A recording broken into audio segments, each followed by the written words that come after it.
The porch light made my daughter's lips look almost blue. I had one diaper bag, one grocery sack stuffed with formula, and a folded copy of a quitclaim deed pressed against my coat like it was evidence from someone else's crime. Behind me, my husband's car was still in our driveway, parked beside the silver Lexus his mistress had arrived in with a pumpkin pie on her lap. When my father opened the door, I could barely get the words out before he looked down at the paper, then at my baby, and said, very quietly, "They picked the wrong family." My name is Natalie Brooks. I'm 33 years old. I thought Evan Whitaker had only humiliated me on Thanksgiving Eve, but the document in my hand proved he had been legally erasing me for months. 3 hours earlier, I was basting a turkey in the kitchen of the house Evan and I had bought after our wedding. Our daughter, Lila, was 6 months old, asleep in the swing near the dining room. I had set out my grandmother's china because Evan's mother, Marlene Whitaker, had insisted this year needed to feel normal after the baby. Then the front door opened. Evan walked in with Kelsey Drew. I knew her name because I had seen it once on his phone, glowing at 2:14 in the morning above a message that said, "I miss your hands." He told me she was a client. He told me I was exhausted and imagining things. Kelsey was wearing cream-colored boots and carrying wine. Marlene came in behind them, not shocked, not confused, prepared. I remember turning off the burner because the gravy had started to bubble over. That tiny, normal movement felt insane. My husband stood in our entryway with another woman, and I was worried about gravy burning. Evan said, "Natalie, we need to talk like adults." I looked at Kelsey. "Why is she in my house?" Marlene removed her gloves, finger by finger. "It isn't your house anymore." Then she pulled papers from her purse. Not a letter. Not divorce papers. A recorded quitclaim deed. My name was printed on it as grantor. Evan's name was printed beside mine. The grantee was Whitaker Family Holdings, LLC. The recording stamp was from the county clerk's office, dated 4 months earlier. 4 months earlier, I had been recovering from an emergency C-section. My signature sat at the bottom of the page in blue ink. Only it wasn't my signature. I said, "I never signed this." Evan's jaw tightened. "You did. You just don't remember. You were on pain medication." I stared at him because for 1 second, the cruelty was so organized I couldn't understand it. He wasn't yelling. He wasn't panicking. He was standing there like the paperwork had already won. Marlene tapped the notary's seal with her nail. "The house is under the LLC now. Evan is protected. You and the baby can stay with your father until the divorce is sorted out." I picked up Lila so fast she woke screaming. Kelsey whispered, "This is really uncomfortable." That was the moment something in me cracked cleanly in half. I said, "You brought her here to watch this?" Evan looked at the floor. Marlene answered for him. "We brought her here because this family is moving forward." 20 minutes later, I was on my father's porch. My dad, Raymond Brooks, had spent 31 years as a title examiner before he retired. He didn't comfort me first. That came later. First, he took the deed from my shaking hand and carried it to the kitchen table under the bright overhead light. He read the legal description. He read the recording number. Then he stopped at the notary block. "Do you know this notary?" he asked. "No." He turned the page toward me. "Natalie, this says you signed in person at 9:40 a.m. on July 16th. My stomach dropped. I knew that date. On July 16th at 9:40 a.m., I was in postpartum triage with a fever, hooked to IV antibiotics, while my father sat beside my hospital bed holding Lila. My dad reached for his phone, opened his photos, and found the picture he had taken that morning. There I was in a hospital gown, time-stamped, July 16th, 9:38 a.m. He looked back at the deed. Then he said, "Now we start with records." My father did not raise his voice. That was how I knew he was furious.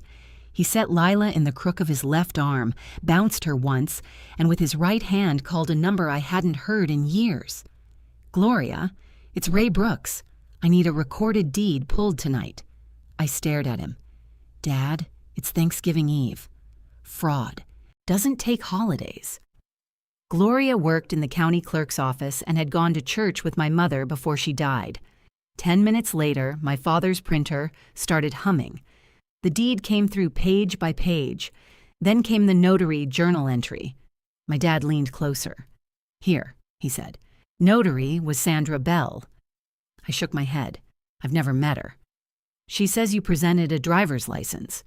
My license was in my wallet at the hospital. Dad's eyes moved down the page. Witness was Marlene Whitaker. I felt cold in a way that had nothing to do with the porch. His phone buzzed. Gloria had sent one more file, a scan of the ID copy supposedly used that day. The photo was mine, but the license number was wrong. Dad exhaled through his nose. They used an old photocopy and typed in a fake number. Can that really happen? It can happen, he said, when people think nobody will check. I wanted to call Evan. I wanted to scream. I wanted to ask him if he had looked at our daughter's tiny hospital bracelet while planning to steal our home. Dad stopped me before I reached for my phone. No calls, no texts. From now on, every word goes through proof. Then he opened a yellow legal pad like we were back when I was 16 and crying because someone had keyed my car. My father had made a list then too. Timeline, he said. I told him everything. Evan becoming distant during my pregnancy, Marlene pushing me to sign insurance paperwork the night she took my purse to grab gum, Evan insisting all bills go paperless, the strange email from the mortgage company I never opened because Lila had colic and I was sleeping in 90-minute pieces. Dad wrote it all down. At 11:17 p.m., he called his old friend Henry Valdez, a real estate attorney. Henry answered on speaker, groggy. Ray, somebody better be dead. Not dead, Dad said. Forged deed. Postpartum mother, family LLC, holiday lockout. The silence changed. Henry said, send me everything. By midnight, Henry called back fully awake. The deed is dirty, he said. But there's more. Whitaker Family Holdings took out a home equity line against the property 6 weeks after recording. My knees weakened. How much? Dad asked. $280,000. I grabbed the table. Henry continued. Funds wired to a business account belonging to Evan Whitaker. My husband hadn't just brought his mistress home. He had stolen the house from under me, borrowed against it, and planned to leave me with a baby and nothing but confusion. Dad's face hardened. Can we stop him? Henry said. First thing Friday morning, we file for emergency injunctive relief and a lis pendens. But tonight, preserve evidence. Hospital records, phone records, photos, any proof she couldn't be before that notary. Dad looked at me. The hospital has cameras, I whispered. And your discharge notes, he said. Then my phone lit up. Evan, a text appeared. You embarrassed yourself tonight. Mom says if you return the deed copy and stay quiet, we'll make this easier. My father read it over my shoulder. For the first time all night, he smiled. Good, he said. Good? He just put the threat in writing. Dad told me not to answer, so Evan kept texting. Mom is upset. Kelsey didn't deserve your behavior. You need to think about custody. A judge won't like instability. Each message landed like a slap, but Dad only photographed my screen with his phone, then backed everything up to his laptop. At 1:06 a.m., Marlene called. Dad answered. Raymond, she said, sweet as poison, this is a family matter. No, Dad said. It became a criminal matter when you witnessed a forged signature. There was silence. Then Marlene laughed once. Natalie signed what she signed. She was in a hospital bed. She was confused. New mothers often are. My father's voice dropped. Say that in court. He hung up. I barely slept. Lila dozed against my chest while I sat in my childhood bedroom, staring at the glow-in-the-dark stars still stuck to the ceiling from when I was 12. By dawn, Dad was already at the kitchen table with coffee, a scanner, and a stack of folders. He had found everything. The hospital portal showed my July 16th triage admission at 8:12 a.m., medication administration at 9:21, doctor note at 9:44. My fever was a 103.1. Then Dad opened another file. Your mother's old camera account, he said. My throat tightened. Mom had died 4 years earlier, but Dad still paid for the cloud storage because he said deleting it felt like losing her twice. On July 16th at 9:39 a.m., he had taken a short video in my hospital room. In it, I was pale and trembling, holding Lila with an IV taped to my hand. Dad's voice said, "You scared us, Nat." And I answered weakly, "I'm not going anywhere." I broke. Dad let me cry for exactly as long as I needed. Then he slid a tissue box toward me and said, "Now we ruin their breakfast." At 8:30, Henry Valdez arrived in jeans, carrying a briefcase and the expression of a man who enjoyed clean evidence. He reviewed the texts, the deed, the notary entry, the hospital records, and the video.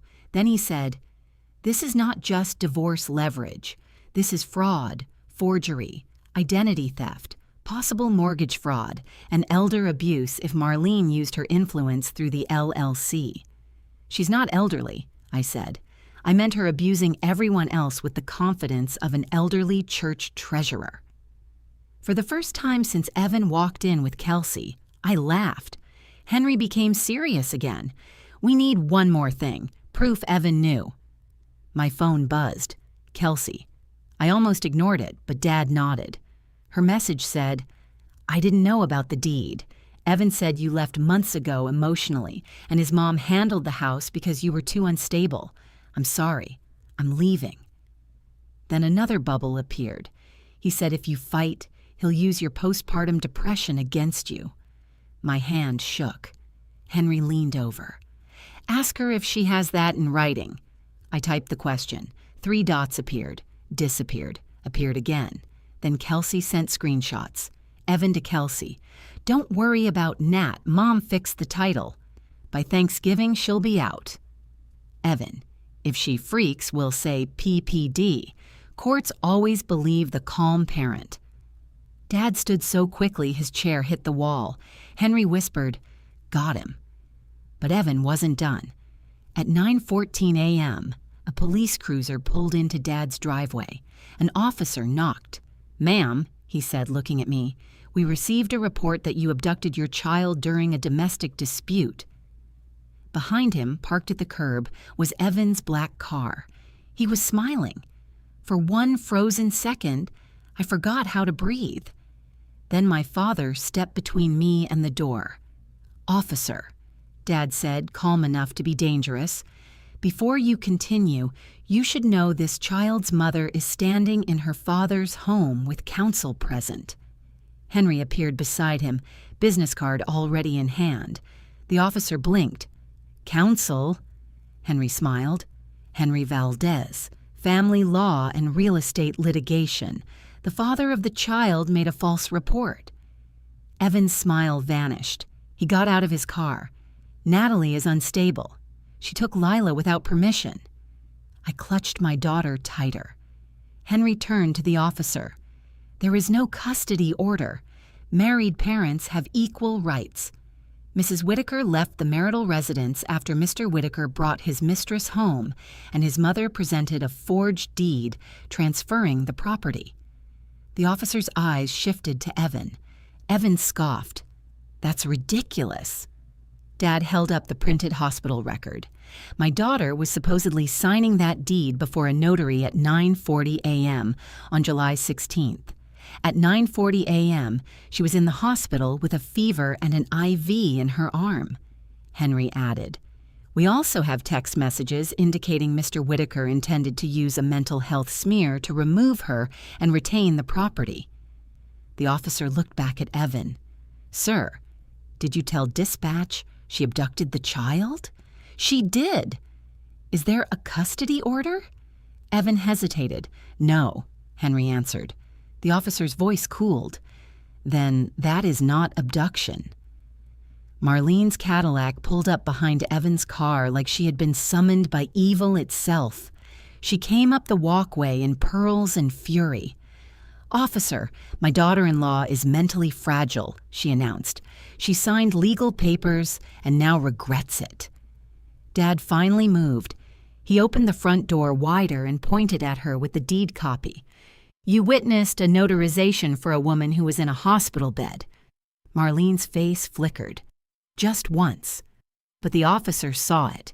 Henry said, "We will be requesting the notary's journal, surveillance, bank records, and filing an emergency petition tomorrow morning. We'll also be making a report for forgery and mortgage fraud." Evan's face went gray at the words, bank records. That was when Kelsey pulled up. No one expected her. She parked crookedly, got out holding her phone, and walked straight to the officer. "My name is Kelsey Drew," she said.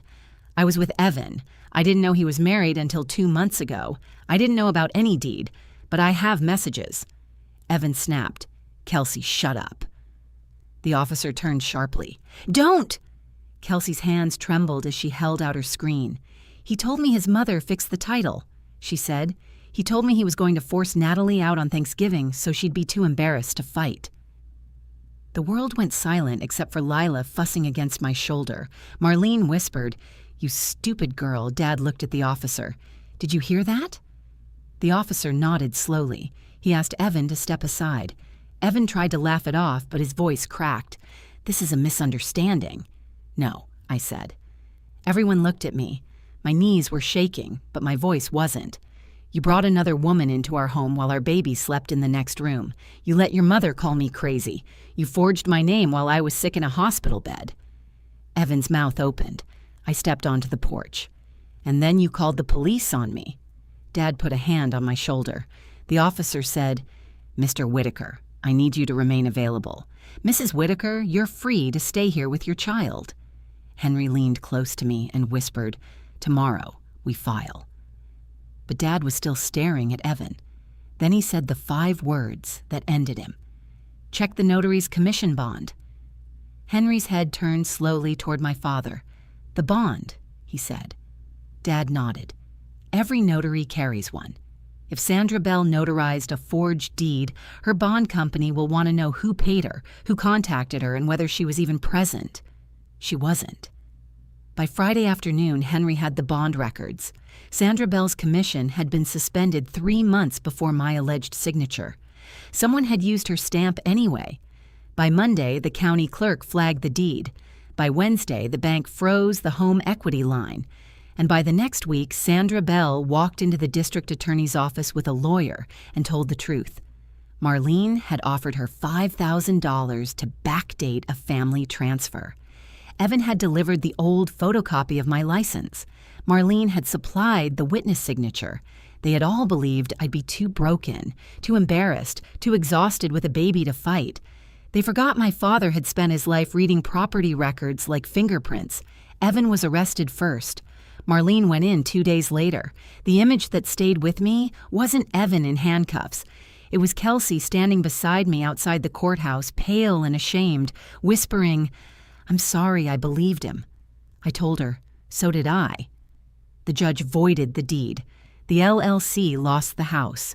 The bank came after Evan for the stolen funds. During the divorce, his own texts destroyed him. His attempt to paint me unstable became evidence of coercion. I got full physical custody of Lila. Evan got supervised visitation, criminal charges, and a mother who blamed him loudly enough for the entire hallway to hear. 6 months later, I moved back into my house. Not because it was easy to sleep there. It wasn't. For weeks, I heard the echo of Kelsey's boots in the entryway and Marlene's voice saying, "It isn't your house anymore." So Dad came over every Saturday. He changed the locks, painted the nursery yellow, replaced the dining room light Marlene had picked out. In the backyard, he built Lila a tiny white swing under the maple tree. By the following Thanksgiving, the house smelled like turkey again. Only this time, there were no Whitakers at my table. There was my dad carving the turkey too thick, Henry pretending he hadn't brought 3 pies, Kelsey who had sent a card but stayed away because healing has boundaries, and Lila sitting in her high chair, slapping mashed potatoes with both hands like she owned the world. After dinner, Dad stepped outside with me. The air was cold just like that night. Lila was wrapped in my coat, asleep against my chest. The porch light glowed over her soft cheeks, warm and pink this time. Dad looked at her, then at the house behind us. "You're safe, now," he said. I leaned my head on his shoulder. For the first time in a year, I believed him. If you were standing on that porch holding your baby, what would you have done? If this story stayed with you, tell me in the comments what you would have done in my place. And if you want more stories like this, please like the video and subscribe to the channel.